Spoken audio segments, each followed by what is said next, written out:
دوست غمخواری میں میری سعی فرمائیں گے کیا؟ دوست غمخواری میں میری سعی فرمائیں گے کیا؟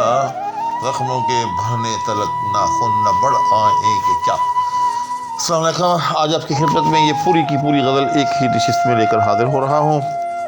توجہ سے سنیے گا. اختصار بھی ہوگا، جامعیت بھی ہوگی، سب کچھ ہوگا، مشکل الفاظ کے معنی بھی ہوں گے. بڑی خاصے کی چیز ہے، بڑی قیمتی چیز ہے. آخر تک یہ ویڈیو جو ہے ضرور دیکھیے گا. چنانچہ مطلب ہے، دوست غمخواری میں میری سعی فرمائیں گے کیا؟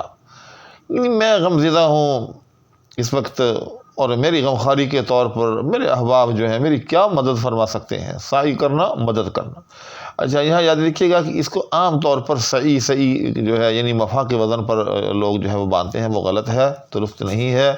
اس کا درست وزن جو ہے وہ سعی ہے، یعنی فاء ہے.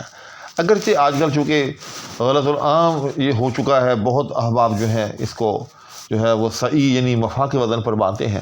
تو کچھ احباب نے اب اس کی جو ہے اجازت بھی دے دی ہے، لیکن وہ اجازت میں سمجھتا ہوں کہ درست نہیں ہے. جو تلفظ ہے وہی ہونا چاہیے.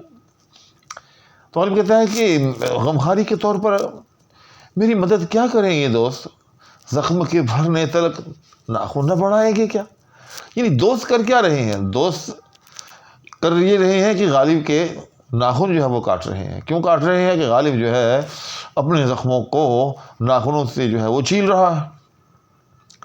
لوگ غالب کے ناخن کاٹ رہے ہیں تاکہ غالب جو ہے اپنے ناخنوں سے زخموں کو نہ چھیل سکے، کیونکہ چھیلنے سے زخم جو ہیں وہ دوبارہ یوں سمجھے کہ وہ رسنے لگتے ہیں، اور اس طرح سے غالب کی تکلیف جو ہے وہ دو چند ہو جاتی ہے. تو اس لیے لوگ کاٹ رہے ہیں تاکہ ناخن جو ہے جب نہیں ہوں گے تو غالب کو اپنے زخم کھجانے ناممکن ہو جائیں گے، اور اس طرح سے غالب کے زخم جو ہے بالآخر اچھے ہو جائیں گے. تو غالب نے کیا جواب دیا کہ ٹھیک ہے، چند دن کے لیے میں زخموں کو کھجانے سے باز رہوں گا جب تک میرے ناخن نہ ہوں. لیکن کیا ہوگا یہ بھی تو دیکھیے نا کہ زخم کے بھرنے میں بھی تو ایک وقت لگتا ہے کہ ادھر سے زخم بھریں گے، ادھر سے میرے ناخن دوبارہ آ جائیں گے. تو جو ہی میرے ناخن جو ہے وہ دوبارہ آ جائیں گے تو میں پھر کھجانا شروع کر دوں گا. تو کیا کمال کا شعر ہے. یقین جانیے کہ کس طرح سے زخم کا بھرنا اور ناخن کا بڑھنا دونوں کے اندر ایک تطابق اور ایک یوں سمجھیں کہ کمپیریزن کیا ہے کہ دونوں جو ہے وہ یکساں طور پر بڑھیں گے. اس طرح سے دوست جو ہے وہ میری غمخواری میں میری مدد نہیں کر سکیں گے. اس کے بعد دوسرا شعر ہے، بے نیازی حد سے گزری بندہ پرور کب تلک. اور یہ کہتا ہے کہ آپ کی جو بے نیازی ہے، بے نیازی کا مطلب بے توجہی، اپنے محبوب کو مخاطب کر کے کہہ رہا ہے کہ اے میرے محبوب، تیری بے نیازی، تیری بے توجہی، تیرا اغماض اب حد سے گزر گئے، لیکن بندہ پرور کب تلک.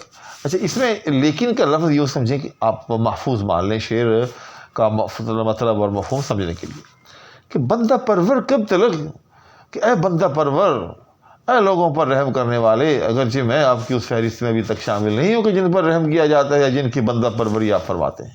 میرے رقیبوں کی بندہ پروری فرماتے ہیں، میری جو ہے وہ آپ نہیں کرتے. اس میں ایک طرح کا یہ تان بھی پوشیدہ ہے.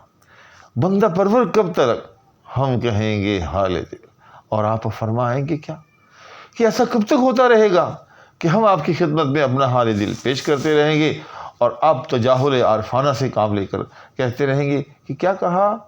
تجاہل عارفانہ. یہ بھی ایک ٹرم ہے جو آپ جانتے ہیں، سو جانتے ہیں، جو نہیں جانتے سن لیں. تجاہل عارفانہ کا مطلب یہ ہوتا ہے کہ انسان کو ایک بات سنائی بھی دے، معلوم بھی ہو، جان بوجھ کر جو ہے وہ انجان بن جائے، جان بوجھ کر یہ ظاہر کرے کہ میں نے آپ کی بات نہیں سنی سمجھی، حالانکہ وہ سن بھی رہا ہو، سمجھ بھی رہا ہو. اس کے بعد تیسرا شعر ہے، حضرت ناصح گھر آئیں دیدہ و دل فرش راہ. کوئی مجھ کو یہ تو سمجھاؤ کہ سمجھائیں گے کیا. غالب جو ہے وہ عشق میں اور ہجر میں شدید پریشان بیٹھا ہے. لوگ جو ہے اب یہ نتیجہ نکالنے پر مجبور ہو گئے ہیں کہ غالب اس طرح اپنے آپ کو ہلاک کر بیٹھے. غالب کو سمجھایا جائے کہ یہ راہ جو ہے، راہ عشق جو ہے، یہ راہ بربادی ہے، یہ راہ فنا ہے. خدا کے لیے اس عشق سے بات ہے. چنانچہ انہوں نے کیا ہے کہ بزرگ کو تلاش کیا کہ ان کی بات جو ہے وہ مانی جائے. ان کو کہا کہ حضرت ذرا چلیں اور غالب کی تھوڑی سی جو ہے وہ تفہیم کریں، ان کو سمجھائیں کہ یہ کوچہ عشق جو ہے یہ چھوڑ دیں، اس میں آنا جانا ترک کر دیں، اس میں سوائے خسارے کے نقصان کی کچھ حاصل نہ ہوگا۔ غالب کو پتہ چلا تو آگے سے غالب جو ہے وہ کہتے ہیں کہ حضرت ناصح گرائیں، کہ اگر حضرت ناصح جیسا کہ آپ کہہ رہے ہیں میری فہمائش کے لیے، میرے سمجھانے کے لیے تشریف لا رہے ہیں میرے غریب خانے پر، تو دیدہ و دل فرش رہا، تو میرے راستے کا فرش ہے دیدہ و دل، یعنی میں ان کے لیے اپنی آنکھیں اور اپنا دل جو ہے وہ بچھائے دیتا ہوں، یعنی ان کو بھرپور عزت دیتا ہوں، ان کا بھرپور استقبال کرتا ہوں۔ لیکن کوئی مجھ کو یہ تو سمجھا دو کہ سمجھائیں گے کیا، لیکن مجھے کوئی یہ تو سمجھا دے کہ وہ کیا سمجھائیں گے مجھے، یعنی مجھے کیا سمجھا لیں گے وہ، کوئی مجھ کو یہ تو سمجھا دو کہ سمجھائیں گے کیا۔ یہ جو لفظ کیا ہے نا، اس میں میں سمجھتا ہوں کہ دونوں طرح، ایک تو یہ کہ سمجھائیں گے کیا، سوال کے طور پر کہ وہ کیا سمجھائیں گے مجھے، یعنی گویا کہ تجاہل عرفانہ کے طور پر غالب کہہ رہا ہے کہ کیا سمجھائیں گے مجھے، حالانکہ غالب کو معلوم ہے وہ اس کو ترک عشق پر آمادہ کریں۔ دوسرا، کوئی مجھ کو یہ تو سمجھا دو کہ سمجھائیں گے کیا، وہ مجھے کیا سمجھا لیں گے، یعنی وہ مجھے کچھ نہ سمجھا سکیں گے، میں اسی طرح سے رہے عشق پر گامزن رہوں۔ اس کے بعد اگلا شعر ہے، آج وہاں تیغ و کفن باندھے ہوئے جاتا ہوں میں، عذر میرے قتل کرنے میں وہ اب لائیں گے کیا۔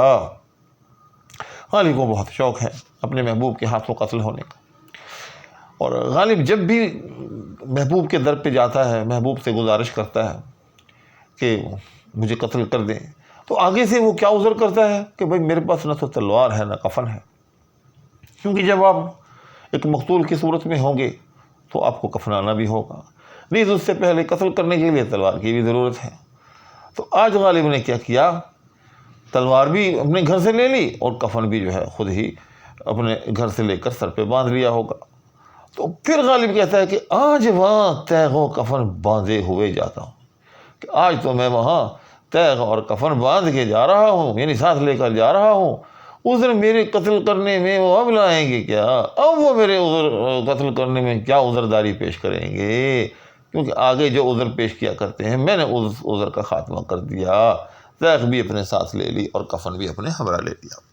اس کے بعد اگلا شعر ہے، گر کیا ناصح نے ہم کو قید، اچھا یوں صحیح یہ جنون عشق کے انداز چھٹ جائیں گے کیا۔